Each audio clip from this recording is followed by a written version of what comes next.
समर्थारति का जो प्रेम होता है, यानी निष्काम प्रेम, जहां केवल प्रेमास्पद के सुख का ही चिंतन हो, अपने सुख की लवलेश मात्र भी कहीं कोई चिंता न हो, कोई इच्छा न हो, ऐसा निष्काम प्रेम वो गोपी प्रेम है। संसार में भी लोग प्रेम शब्द का प्रयोग करते हैं, हम आपसे प्रेम करते हैं, लेकिन वास्तव में वो भौतिक वस्तुओं और भौतिक व्यक्तियों से जो प्रेम कहा जाता है वो प्रेम नहीं, अपितु आसक्ति या मोह होता है, प्रेम नहीं होता। संसार में प्रेम तो कोई किसी से कर ही नहीं सकता, बस प्रेम प्रेम शब्द का उच्चारण होता है। इसलिए श्री महाराज जी ने कहा, प्रेम शब्द सब कहे गोविंद राधे, प्रेम अर्थ जाने को विरला बताने। प्रेम प्रेम बोलते तो सब हैं, लेकिन प्रेम का अर्थ कोई विरला ही समझ सकता है, और वो विरला भी कौन? जिसके पास ऐसे प्रेम प्राप्त महापुरुष हो गुरु रूप में, वही तो समझा पाएंगे, तभी तो जीव समझेगा प्रेम क्या होता है। वरना संसार का प्रेम क्या है, जहां प्रतिक्षण अपने ही सुख की इच्छा है। संसार में जहां भी हम लोग देखते हैं अशांति है, झगड़ा है, वो किस चीज का है? अपने सुख का। क्योंकि हम जिससे ये दावा करते हैं कि हम तुमसे प्रेम करते हैं, तो हम तुमसे प्रेम करते हैं तो हम उससे चाहते क्या है प्रेम के बदले? कि वो हमें सुख दे। और सामने वाला वो भी कहता है हम भी तुमसे प्रेम करते हैं, वो क्या चाहता है? वो भी चाहता है तुम हमको सुख दो। दोनों एक दूसरे से सुख चाह रहे हैं, तो फिर ये कैसा प्रेम हुआ? प्रेम तो वही होता है ना जहां अपने सुख की इच्छा नहीं, जो हमारे प्रेमी हैं, जो हमारे प्रेमास्पद है, केवल उनका सुख चाहना, उनके सुख के लिए ही प्रतिक्षण प्रत्येक वर्क करना, प्रत्येक चेष्टा करना, उनके सुख का ही चिंतन करना, तो ये संसार में संभव नहीं है। क्योंकि संसार में तो जितने भी माइक जीव हैं, ये सब माइक जीव स्वयं ही सुख के भिखारी हैं। तो ये किसको सुख दे सकते हैं? सुख मांग सकते हैं केवल। इसलिए ये सुख की मांग से ही सारी लड़ाई होती है, सब झगड़ा होता है।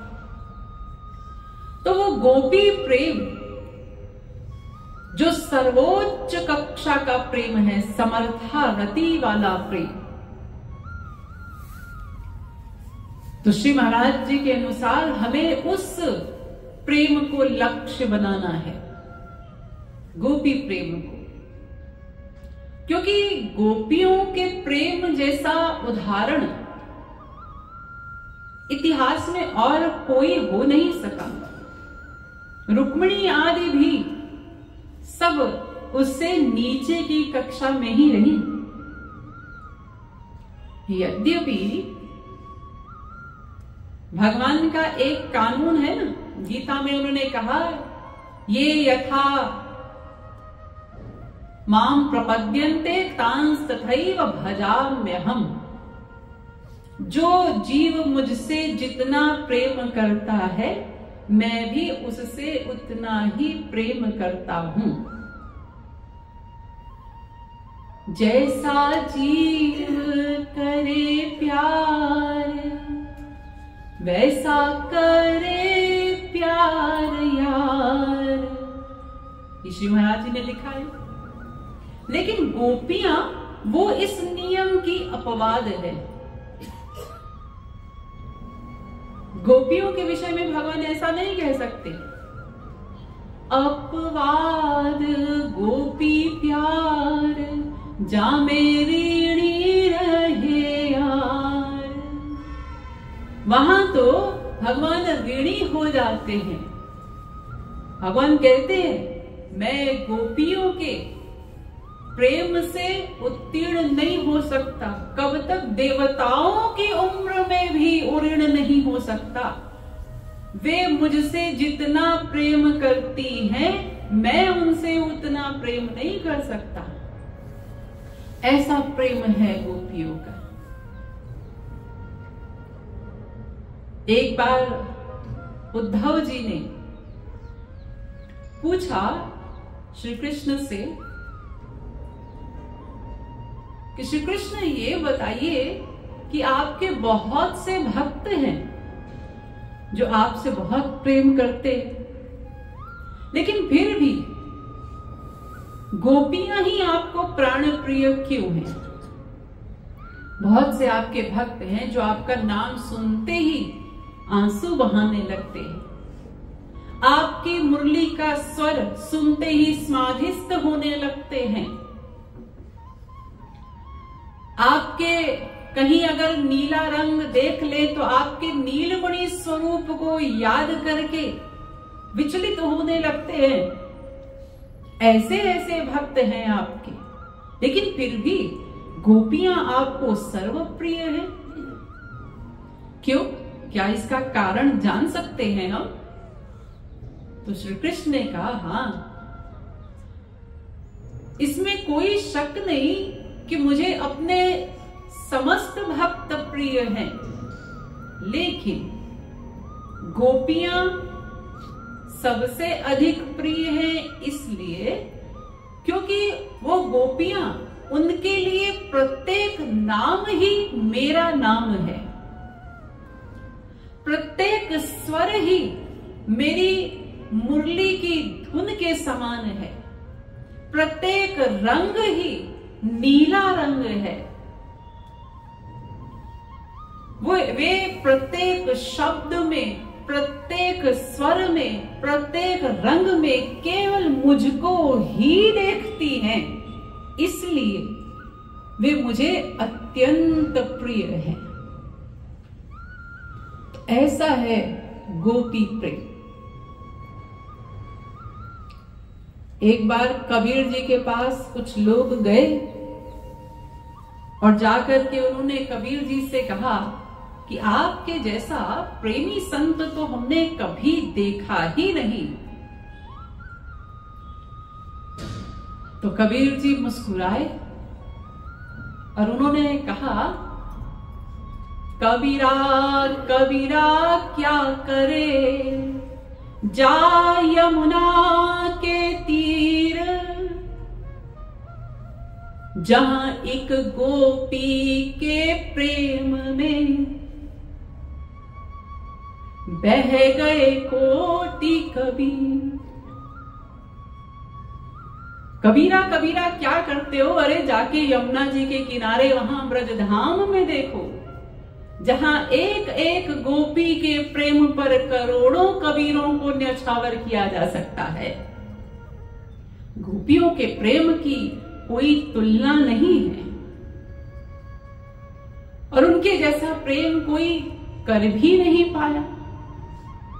लेकिन हम लोगों को लक्ष्य वही रखना है कि उसी गोपी प्रेम तक ही पहुंचना है। कोई पहुंच नहीं पाया होगा, शायद उन्हें हमारे श्री महाराज जी जैसे संत भी तो नहीं मिले होंगे गुरु के रूप में, लेकिन हमारे श्री महाराज जी ने हमें इतना ऊंचा लक्ष्य दिखाया है गोपी प्रेम की महिमा बताई है, वो गोपी प्रेम कैसे किया जाए ये साधन भी बताया है। फिर हम अगर कहीं नीचे का कोई लक्ष्य रख ले, साधारणी रति का, समंजसा रति का, नहीं नहीं नहीं, ये तो फिर हमारे इस कृत्य से हमारे गुरु का ही अपमान हो जाएगा। हमें भी समर्था रति का ही लक्ष्य रखना है, उसी गोपी प्रेम का लक्ष्य रखना है। वो गोपी प्रेम जो ब्रह्मा विष्णु शंकर आदि उन्हीं गोपियों की चरण धूलि चाहते हैं।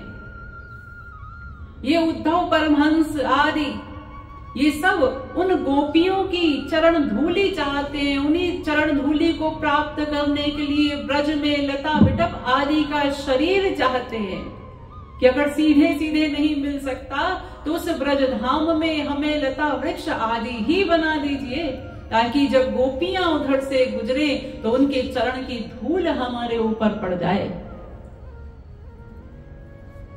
तो इसलिए हमें भी वही लक्ष्य रखना है जो कि इस आध्यात्मिक जगत का सर्वोच्च रस, महारास रस, वो तभी प्राप्त होगा जब हम समर्था रति से प्रेम करेंगे श्री कृष्ण से। तो यदि उस रस को प्राप्त करना चाहते हैं तो लक्ष्य ऊंचा रख करके उसी के लिए हमें प्रयत्न करना होगा।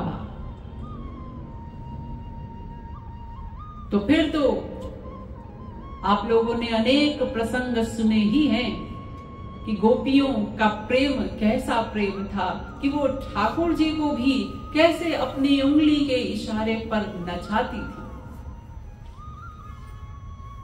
तो जब एक बार कोई ऐसा प्रेम कर ले तो फिर भगवान तो उसके सदा सदा के लिए ऋणी हो जाएंगे। वो जीव जो चाहे उनसे करवा ले। फिर तो ऐसा है गोपी प्रेम।